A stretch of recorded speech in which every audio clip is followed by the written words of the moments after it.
This week I'm going to complete making the circle around me, building on the last couple of weeks' videos. Let's get into this.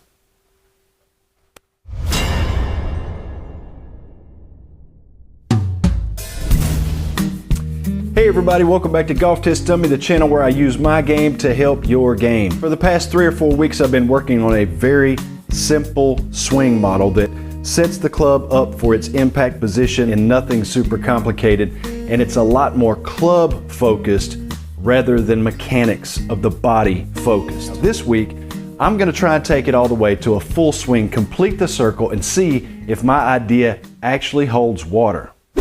For a quick recap, at setup, I'm setting the club in its preset impact position, meaning I've already got the forward shaft lean. I'm exposing the sweet spot of this golf club to the golf ball at address, and then rather than try to set this club up to some position that I want to be in, I'm setting my body up to the golf club. Now once I step in and take my grip on the club, which kind of gets my shoulders tilted back a little bit, possibly gets me in a little bit of reverse case setup just by nature, just because of the way the club is set. From here, I started making little chip swings just by rotating my shoulders. From there, I took it the next step and I decided to make half swings by once again rotating my shoulders, all the while just trying to think about this golf club's head making a circle around me. Now in last week's video, I asked you guys what you thought, to place your bets basically. Am I going to get involved in some heavy, complex biomechanics to try and complete the circle? Or am I just going to think about making a bigger circle with the club head? And the answer is pretty clear. There have been studies performed by Gabrielle Wolf. She's a doctor. She's done dozens of studies on external focus versus internal focus. There's been a lot of golf coaches out there on YouTube that I've watched, and I've also read a lot of their stuff where they talk about her very research. She's done this 100 times over, and the results are very clear. Being externally focused when it's time to play is the way to go, rather than being trapped into thoughts about what your body's doing. However, if you're on the range and you're trying to work on certain mechanical body position type things that instructors have shown you either in person or that you feel are beneficial to you, I'm not going to argue against that. That can certainly be done on the range. But when it's time to play golf and you need to rely on your swing, it's got to be external focus. The science proves it. I'm going to warm up with a few shots here. We'll just hit some simple chips. And again, I just want to keep it pretty simple and pretty small to begin with. Anytime I'm warming up, I hit small shots. Jim Venetos and his school taught me that, if nothing else. Of course, it's not everything that I learned, but that is definitely something that I thought had a lot of value to it, was to hit simple, tiny shots at first, work your way up to bigger, larger swings and longer clubs. So I'm just going to warm up by hitting a few, and all I'm thinking about is just making the bottom part of a circle. After you get a couple of those in and you feel comfortable and you've made good solid contact for several shots in a row, you can go ahead and increase the size of your swing and make it go just a little bit further. If you continue to hit good solid strikes from that, then you can advance to the next. But if you're not getting solid strikes at this point, you need to stay with the little stuff until you can string a whole bunch of solid shots in a row and you feel comfortable to move to the next step. Now to get to a longer swing, of course, like I said, I just want to make the circle with the club head bigger and longer. But you don't want to destroy the heart of what you're doing. You'll lose the forest for the trees. And so I'm going to add a little bit more authority to it, and I'm going to really try and get everything moving in the direction of the target, which again goes to the very heart of what I'm trying to do here. I'm going to involve the body a little bit more. I'm going to actually turn through and let my body lead my hands through the swing. Now I know, again, that's going to get a little bit mechanical, and we're not supposed to be focusing on mechanics, but since I'm out here working on it, this is kind of how I start. I'm not going to do this when I get out to the golf course. This is just the practice that I'm using to ingrain all this stuff, so when I get out on the golf course, I don't have to think about it. It becomes more innate. I've placed my microphone over here at my golf clubs so that it comes off of my shirt. If I lifted on my shirt and I made swings, you would hear a rustling noise, so I'll try and speak up where you can hear me, but I've got an intermediate point, a little white spot out here in front of the golf ball on the carpet that I can set up to. So I line the club face square to that, and then I take my grip and set up to the golf ball, And now all I'm thinking about doing is just making a circle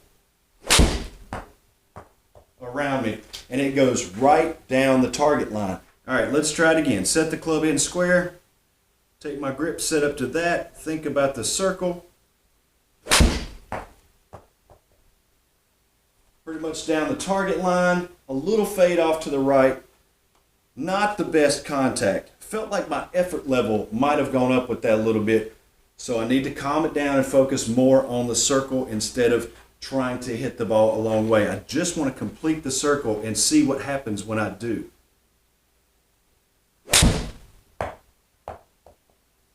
That time a baby draw right down the target line though. Contact felt great. Now let's try another little addition to this, okay? Let's see if we can make it even better, even more efficient. The last swing review I was doing was with the single plane golf swing, which is really instead of two planes, which means that you start the golf club and you take the club away on one plane and then you bring it down on another plane.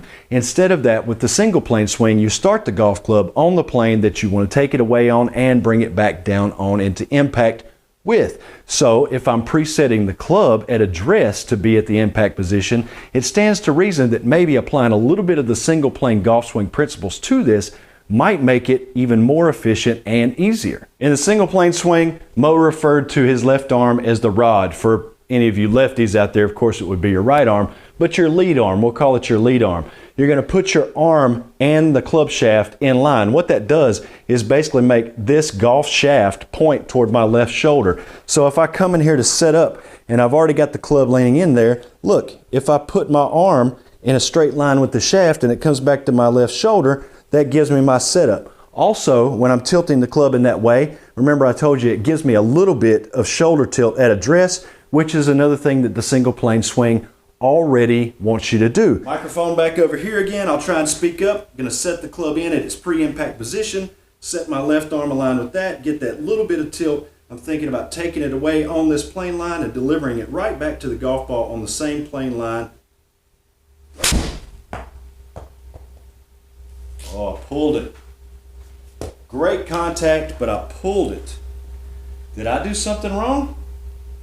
Wow, the distance though.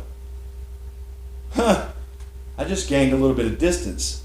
Let's try that again. Now this may not be a textbook single plane swing, it's the setup. So I'm not worried about executing the mechanics of a single plane swing.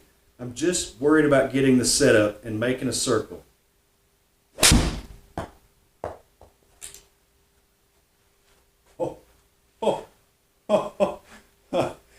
Yeah, that was straight. And it kept that distance from the first shot. That might be getting on to something right there. Wow. It's a really good strike. And the distance is still there. All right, I can't stand it. I can't stand it. One more. We set the club in. We set up to the golf club. Want to line everything up. Nice circle around me. Wow. Dead straight.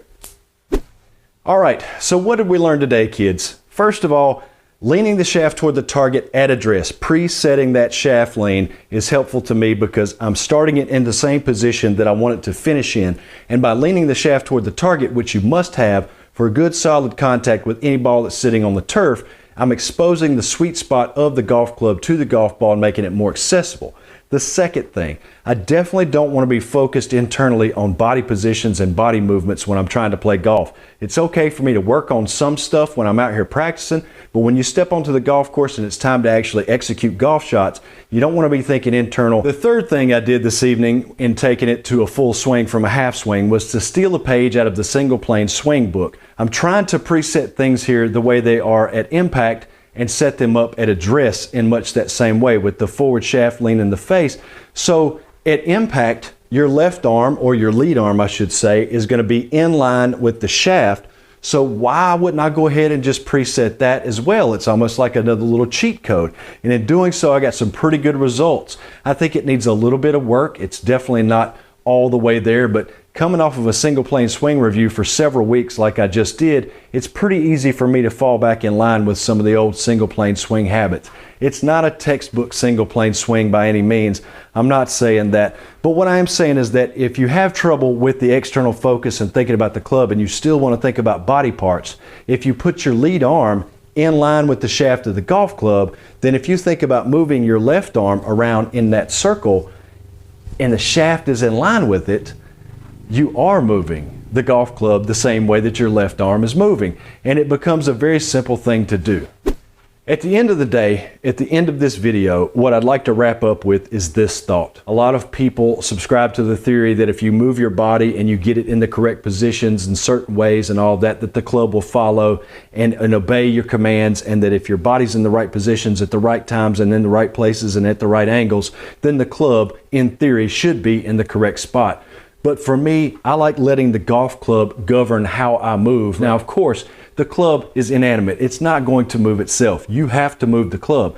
But if you take the simple act of trying to swing that golf club in a circle on a plane around your body, and that club gets into the positions that your mind pictures, then I think your body will accommodate the swinging of that club and will put your body into positions to support that end.